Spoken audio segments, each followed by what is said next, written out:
logika dasar programming. Jalur yang dilewati proses dapat berupa jalur berurutan atau sequence, percabangan atau branching, dan pengulangan atau looping. Program dibangun dengan menggunakan jalur-jalur tersebut.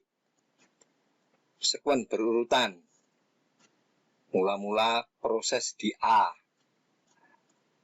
kemudian dilanjutkan ke proses B, kemudian C, D, E, dan seterusnya secara berurutan.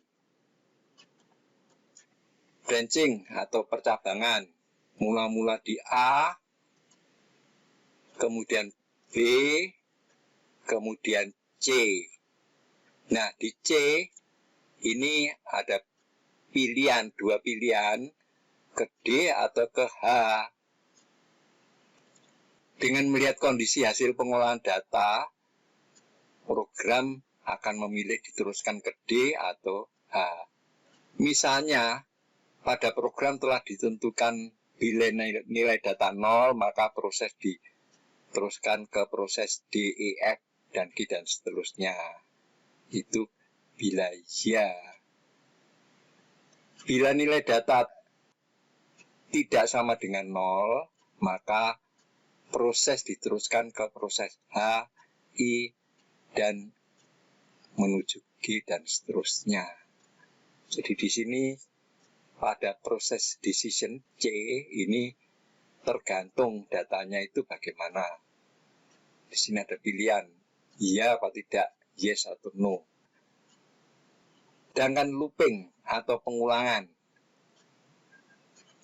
bila pada proses branching atau percabangan, arah proses setelah decision menuju ke proses berikutnya ke arah depan, maka pada proses looping setelah decision, proses komputasi dapat diteruskan ke proses berikutnya, G, proses G, atau kembali menuju proses C. Jadi kalau dari A, kemudian B, dari B menuju C, dari C menuju D, menuju E, kemudian menuju F. Di F ini bisa, kalau ya, kondisinya ya, diteruskan ke G. Kalau kondisinya tidak, maka dia akan balik ke H, I, dan menuju C. Itu yang dinamakan pengulangan. Jadi muter-muter pengulangan. Jadi ada 3 ya, sequence berurutan, ini gambarnya. Kemudian branching, percabangan, kalau percabangan itu arahnya ke depan. Kemudian looping atau pengulangan arahnya ke belakang. Nah, sekarang tentang bahasa program Basica atau Basic. Basica adalah bahasa program dasar untuk mempelajari Visual Basic dan BasicNet yang populer pada saat itu. Nah, selanjutnya seluruh isi buku ini menggunakan bahasa Basic. Sekarang kita menerangkan mengenai jenis data sederhana. Untuk belajar logika dasar, cukup untuk mengetahui data sederhana, yaitu string dan numerik. Data string, atau ini dalam bentuk string, ini string ya, dolar ini string, adalah data yang padanya tidak dapat dilakukan proses matematika. Sedangkan data numerik selalu dapat diproses secara matematika. Sebagai contoh, ini data string. A string ya, bacanya A string. Mesti ada tanda kutipnya. 17. B string 08. C string 1945. Bila dijumlahkan, hasilnya akan gandeng begini. Kita ingat ini adalah proklamasi Republik Indonesia. Sedangkan kalau untuk numerik K17, L08, M1945. Kalau dijumlahkan K tambah E tambah M hasilnya 1970. mengubah data string menjadi numerik dan sebaliknya. Data string dapat dirubah menjadi numerik dengan perintah val atau value. A sama dengan val dari A string. Misalnya val dari 17, hasilnya 17, angka biasa. Begitu juga B, C. Kalau dijumlahkan sekarang A tambah B tambah C. Sebaliknya, data numerik dapat pula dirubah menjadi data string dengan perintah str string. K string sama dengan str string dari K. Str string dari angka biasa 17, maka akan ada tanda kutip kiri kanan. S string juga demikian, M string juga demikian. Kalau dijumlahkan, maka gabung jadi satu. Sekarang, untuk mengakses data string, len tingkatan dari length panjang kata. Misalnya A string teknik flowcharting. Kita hitung, ini ternyata length-nya atau panjangnya ada 19 digit. 19 angka sampai. Left string, left itu kiri. Left string dari kiri. Sebagai contoh left string dari A string, 3. Jadi di sini terjemahannya adalah 3 digit dari kiri. Itu adalah tag. Lihat, 1, 2, 3. 3 digit dari kiri. Tag. Left string A string, 10. Berarti 10 digit dari kiri. Hasilnya adalah teknik flow. Kemudian right string. Right itu kanan. Kalau misalnya A string teknik flowcharting, right string A string, 3. 3 digit dari kanan. 3 digit dari kanan ya ini. Ing. Right string dari A string, 3 itu adalah ing. Kemudian right string dari A string sebanyak 10. Dari kanan sebanyak 10 digit dari kanan. Ya dihitung saja 1, 2, 3 sampai 10. Maka adalah O charting. Sekarang yang agak menjadi pikiran ya, yang harus diperhatikan adalah mid string, middle arah tengah. A string teknik flowcharting.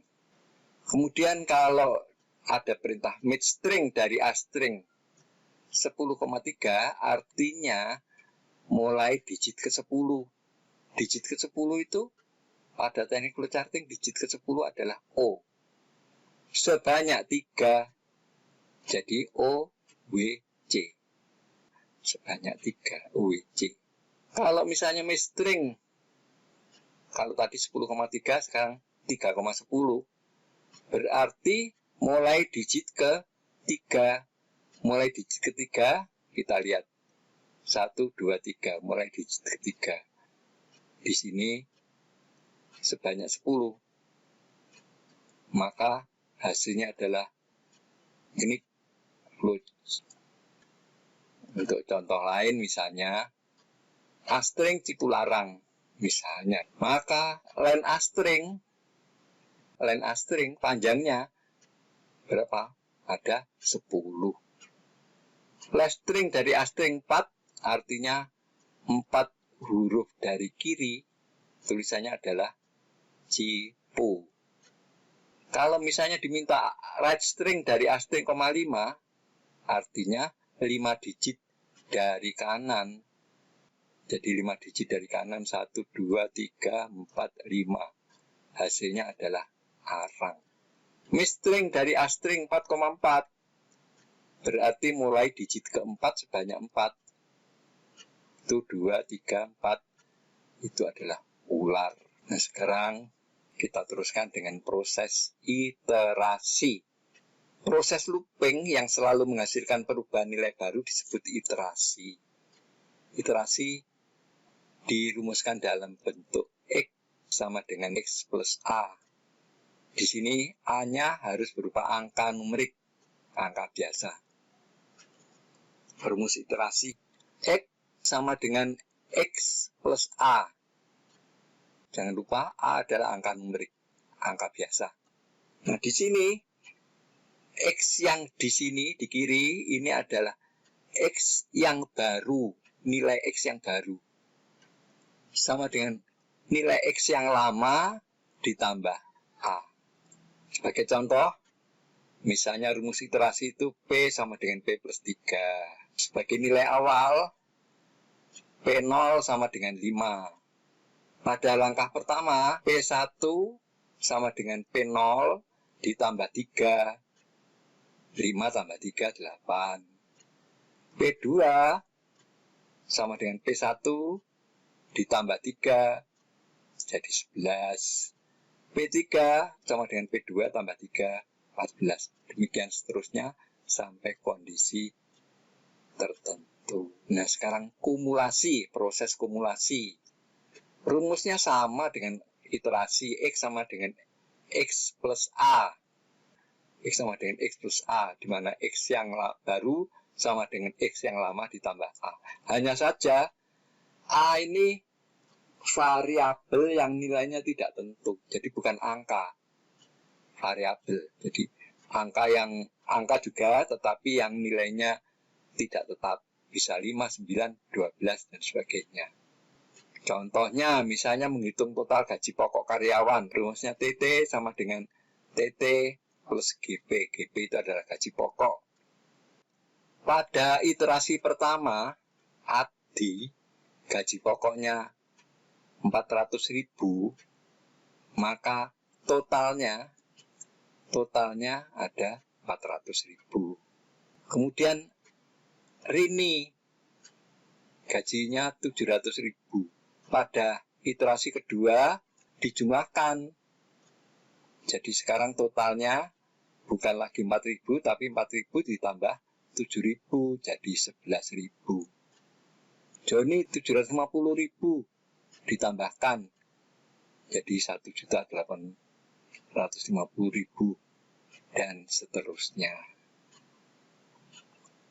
Nah, ini nanti proses kumulasi ini akan melibatkan perintah read data yang nanti akan kita pelajari. Ini sebagai catatan, jangan lupa untuk mengklik tombol subscribe, like, share, dan tulis komentar. Terima kasih.